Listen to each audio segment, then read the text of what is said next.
What moved me to write this biography of Bernini, His Life in His Rome, was my experience writing my previous work on Bernini.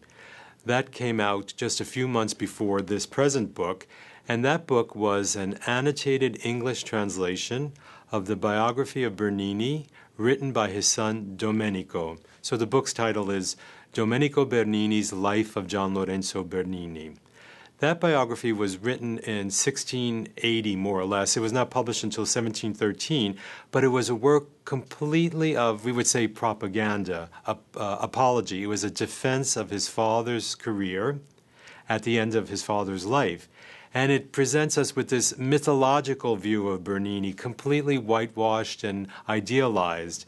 And as I was translating it, and as I was supplying the footnotes, 900 of them, which compare and contrast what Bernini, the son, says about his life with the facts, I realized that that account, the official biography, was filled with inaccuracies, diplomatic silences, and outright lies.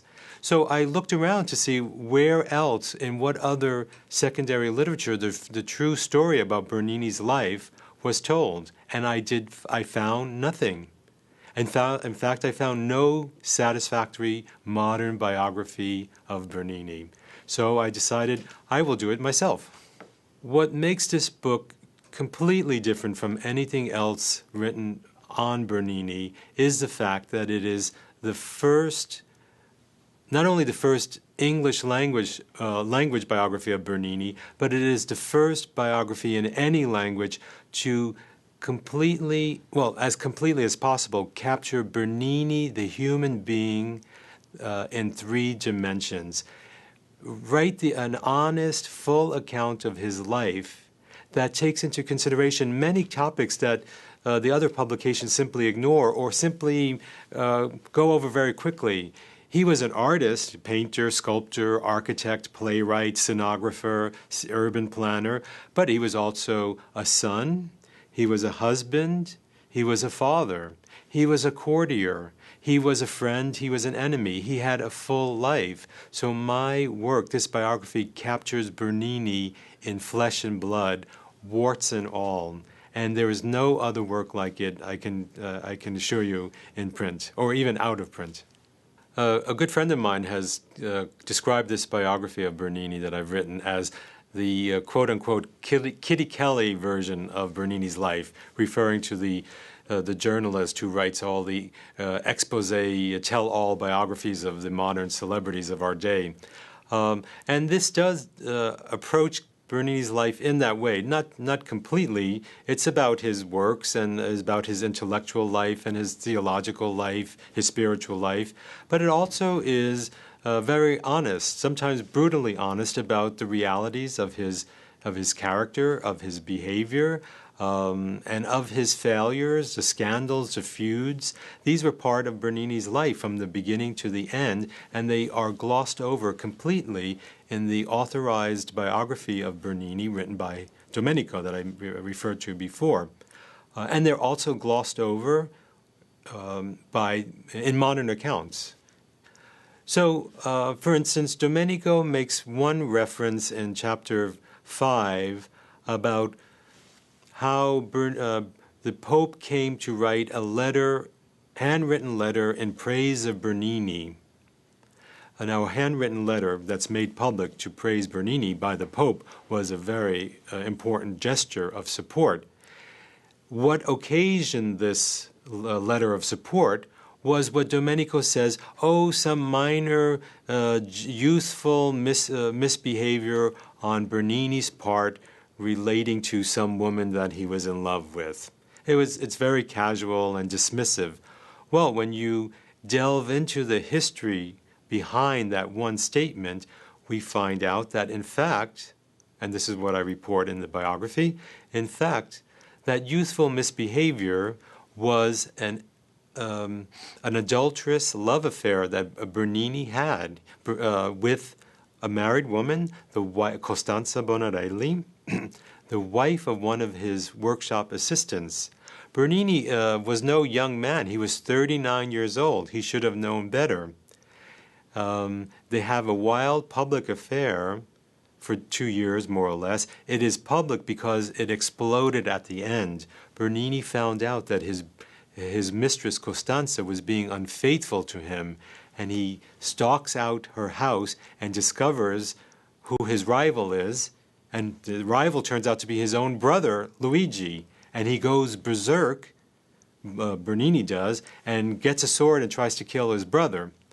We know this because there is a letter from his mother that describes the scene. As far as his faithless lover is concerned, Costanza, Bernini enacts a typical ritual of revenge that was popular, unfortunately popular in Baroque among men who had been betrayed by their women. So Bernini tells the servant, here's a basket of fruit and some wine, go to Costanza's house, and when she goes to reach the gift, you take out your razor blade and you slash her face.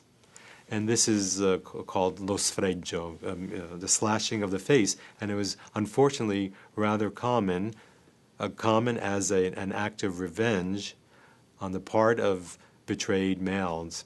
So this is one of the many episodes of Bernini, the less than perfect Christian that you will come across in the pages of my book.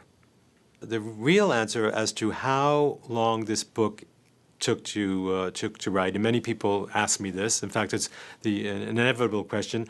I could say that I put everything I have learned about Rome and Bernini and Italian culture and all the topics that are addressed in this book, I've put all of that, a whole lifetime's worth of information in this book, because my goal was to present an interdisciplinary, multi-dimensional, richly textured picture of Bernini the man, but also the context in which he was born and raised and developed his career. The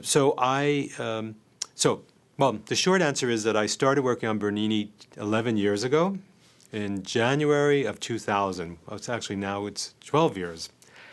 The actual writing of the book took about a year. That came very quickly. By the time I had done 10 years of research on Bernini, I had all these facts and interpretations and points of view in my mind, and even scenarios. So I was able to sit down every day for 4 or 5 hours, and the book flowed pretty easily. That was the easy part. The hard part was gaining control and mastering the vast bibliography on Bernini. So the sources are absolutely everything I could get my hands on the subject of Bernini and his times. I was especially careful and concerned with getting my hand on sources that reveal little-known facts of Bernini's life, his private life, the scandals of his life. Therefore, I read a lot of diaries, private letters, diplomatic correspondence, and these news bulletins called Avvisi di Roma. These were the precursors to the modern newspapers. They were handwritten news bulletins about what is going on in the city at all levels, including gossip. Then I read everything that was already in print, secondary sources that was in our library. And fortunately, the BC Library has an excellent collection on Bernini, the Roman Baroque, the city of Rome, the history of Rome. It's one of the strong parts of our collection, and I'm happy to say that I took full advantage of it. The book posed many challenges, and I think the biggest one was getting at the truth. The biography of Bernini, written by his son Domenico, was highly influential. Bernini died in 1680. The book was published in 1713, and the book set into place a mythology about Bernini, the perfect artist, the perfect husband, the perfect Catholic, a mythology about Bernini that was completely persuasive. Art historians and people who looked to Bernini's life simply copied, by and large, what they found in Domenico. And so this was repeated for generations. Even modern excellent scholars who are mostly art historians and were not interested in his biography, even they did not challenge or question what Domenico says as the truth. So I had to sit down and at every stage, or practically every paragraph of the book, I had to find out, okay, this is what he says. Is it true? How do I find out whether it's true or not? What are the primary sources? So this meant going through over 1,000 bibliographical sources, articles, books, and then the letters and the diaries and the even the spy reports. I read the secret spy reports of the Roman spy of the Protestant king James I of England, and those were really revealing and added a bit of spice to the book. I think this book makes a significant contribution to Bernini's scholarship. It's first of all, it is the first complete interdisciplinary, fully contextualized account of his life in English. If you need a one-volume account of Bernini's life, here it is in English. It is the result of 11 years of research, and therefore it summarizes what we know not only about his personal life, but also about his works of art. Over the centuries, there are a lot of legends and near-legends that have accumulated about Bernini. And there's also been a lot of new scholarship that has not been publicized. So this book summarizes all of that. It's quite up to date. I was adding facts and figures up until the very end of the production period when I could make additions. It brings Bernini's life in sharp focus. Bernini the man as well as the artist. It contextualizes his career, life in Baroque Rome, the 17th century. What was it like? What were the influences on Bernini and his art? What were the influences on Bernini as a man? How do they influence his production and his point of view? So even though it's written for the general public, it was the University of Chicago Press asked me to make it a book that could be read with ease by the general literate public. Even though it's written in a conversational, non-scholarly style, it is a scholarly book. Everything is documented there. I was very careful in choosing the subtitle of my book, Bernini, His Life and His Rome, because I wanted to communicate from the very title a very important fact about Bernini's life. And his production. It was closely, intimately, and constantly intertwined with the history, with the dynamics, with the emotions, with the life, the daily life of his city, Rome. He was born in Naples, but he moved to Rome when he was 8 years old, and he basically hardly left the city except for 4 months in the court of Louis XIV. He died at the age of 82. Pope Urban VIII, who is one of Bernini's great papal patrons, once said famously to Bernini, "Bernini, Rome was made for you, and you were made for Rome," and that's so true.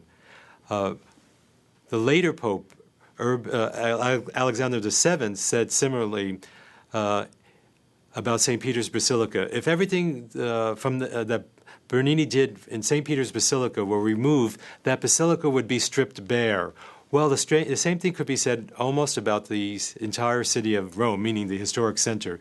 If we remove from the city center of Rome everything that was either done by Bernini or influenced by Bernini, then the city would be stripped bare. You cannot know the city of Rome, even as it is today, without knowing the life of Bernini, all of the works that he did, all of the influence he had, even the influence that doesn't show up exactly in his works, but disseminated. He was a towering figure of the age. There was no escaping Bernini. As someone said, an art critic once said in the 19th century, what Bernini did not do himself, he supervised. And what he didn't supervise, he influenced. And that influence remains today very vibrant in the city today. The city that people visit, the Rome that people visit and fall in love with, is fundamentally a Baroque city. And as a Baroque city, it is fundamentally a product of Bernini and his artistic genius.